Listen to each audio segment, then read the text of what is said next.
My guest today is Dr. Joe Dispenza, the New York Times bestselling author, international lecturer, researcher, and educator. Good morning. Thank you.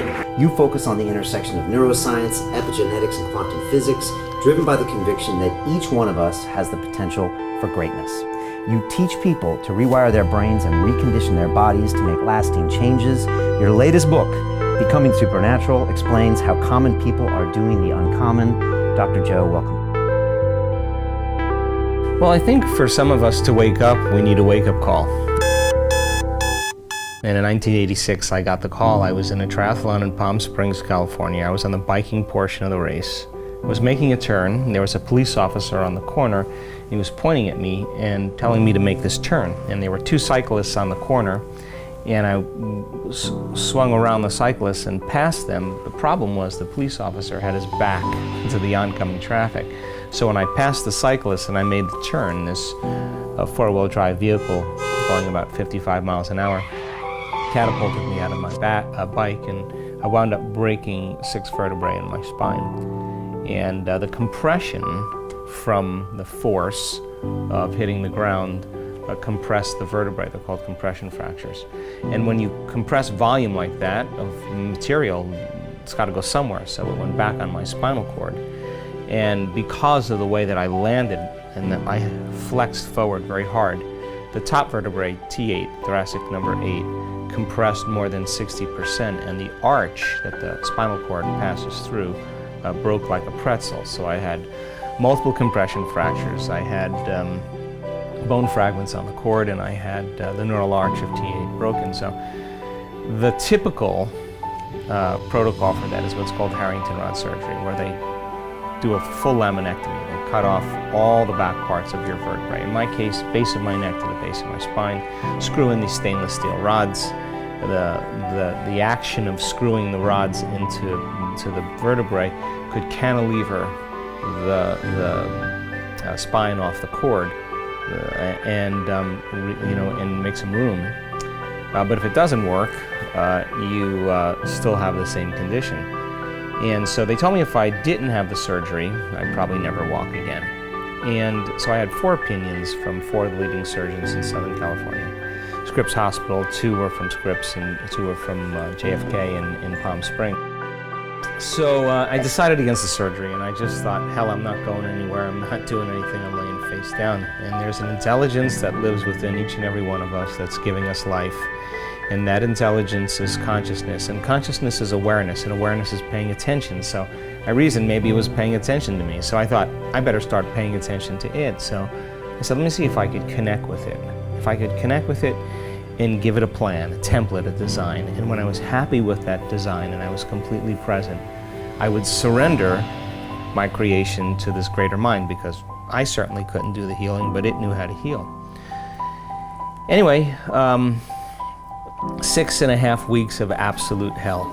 I couldn't get my mind to do what I wanted it to do. I'd start reconstructing my vertebrae in my mind, and then the next thing I know, I'd start thinking about, am I going to live in a wheelchair? Should I sell my home? Should I sell my practice? And I became aware that I kept focusing on what I didn't want to have happen instead of what I do want to have happen. So I realized that when you're under stress or some type of trauma, that the hormones of stress cause us to always focus on the worst case scenario. That's what survival is about. So after 6.5 weeks, I started getting on top of it. And it took me about 3 hours every day in those first 6.5 weeks to go through it, and I was never satisfied.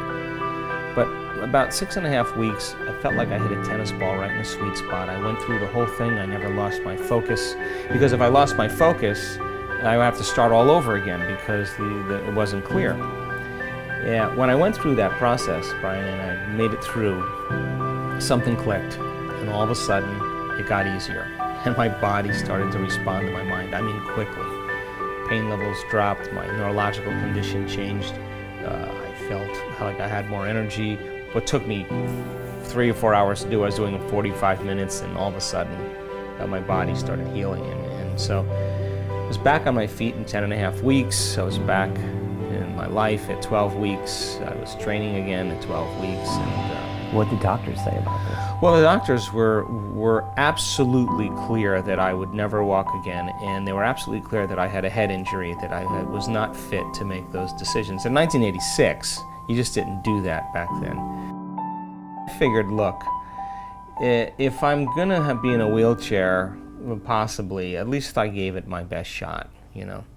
And so they told me that if I didn't have the surgery, they'd have to put me in a body cast for 6 months to a year. So when I went back to see one of the doctors who was the medical director at Scripps Hospital in San Diego, he was blown away and was so happy for me. He was the one that was giving me the hardest time, and he just couldn't believe it. So during that time, I just made a deal with myself that if I was ever able to walk again, I'd spend the rest of my life studying the mind-body connection and mind over matter, and I've been doing that since 1986.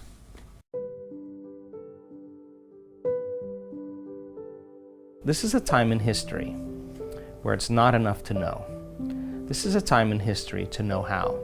So people that do the work that are in our community, that have healed themselves of cancer, of diabetes, of rheumatoid arthritis, from lupus, from rare genetic disorders, from Hashimoto's syndrome, from eczema, all kinds of health conditions. At the beginning of their journey, when the doctors did not approve of the choices they were making, and were making some type of prophecy that they were going to die within a certain amount of time, when those people showed up in the doctor's office, and it happened several times, and the doctor said, "What did you do?" And the patient explains it, and comes down to, I epigenetically signaled new genes in new ways. Every day I changed my state of being. I memorized emotions from the past and reconditioned my body to the emotions of the future. It was hard, but I'm happy that I did it. And all the doctors, now are saying, "I wish all my patients were like you." It's a huge change because evidence speaks louder than any voice. And I'm very evidence-based. And so we have this new normal taking place, this consciousness that's beginning to awaken, that's beginning to impress the morphic field. Every time somebody does that, that's an experience that winds up in the field that people can have access to. And I think that there's a quickening happening in the world, and because of that, more and more people that are taking the chance to step outside of convention that were once considered foolhardy and insane, because once they pull it off, they're a genius or a mystic or a saint. There's more support for people to do that. And so every time somebody pierces this veil, it gives people permission to do the same. So you have to see what that looks like, because on the stage in an event that we have, I call somebody up on the stage that was diagnosed with breast cancer, colon cancer, diagnosed with esophageal cancer. I can go down the list, and they stand on the stage and they tell their story. And it's not that they look like a movie star, a sports figure. They're not all buff, they're not all young, they're not all beautiful. They're just a common person. And you hear the story of how they did it. You hear about their past, you realize what initiated the disease, and then you Emotional trauma, maybe. Emotional trauma, one trauma or two traumas, and then how they had to overcome the emotions from their past. Now think about this.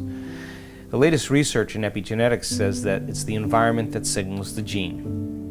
Genes are like Christmas tree lights. They're turning on and off all the time. Genes make proteins, and proteins are responsible for the structure and function of your body. The expression of proteins is the expression of life. But if you're interpreting your environment the same way every single day, you're thinking the same thoughts, demonstrating the same behaviors, living by the same emotions, you keep the same genes on and the other genes off. Throw in the hormones of stress, which really downregulates genes to create disease. Then the question is, if the environment signals the gene, and the end product of an experience in your environment is called an emotion, if you live by the same emotions every single day, your body's believing it's in the same past environmental experience over and over again, and now you're headed for a genetic destiny. So then, can you signal the gene ahead of the environment? And the answer is absolutely yes. Because when you begin to embrace an elevated emotion and you combine it with a clear intention, and you're totally in the present moment, your brain and body don't know the difference between what's going on out there and what's going on in here. Your body believes it's in some experience in the external environment that's producing that emotion. And all of a sudden, the stronger the emotion you feel from an inward process, the more you pay attention to the thought or the image in your mind, you're creating a long-term memory. And all of a sudden now, you begin to downregulate the gene for disease and you begin to upregulate the gene for health, and that gene begins to make a new protein, and that protein begins to make a new hormone or a new chemical or an expression of something, a new chemical that is going to begin to affect other systems in the body. And that's what happens on stage. There's a lot of energy in the room. No, that's what happens when a person finally breaks through. Right, and that can happen. That could happen in our event, but it could be a person who it took them 2 years to do it. Right. But the evidence suggests that acute conditions, our medicine is so great for acute conditions. You break your arm, you have appendicitis, you're not going to go to an acupuncturist, you're going to get immediate care. Chronic conditions require a lifestyle change, which means you have to start making different choices. You got to start examining the way you live your life and the choices you make and the thoughts you think and how you manage your emotions. And so the beauty behind all of this is that just like an infection spreads amongst the community and creates disease, once people start breaking through and they wrap their mind around this, health and wellness can be as infectious as disease, and we're seeing it happen.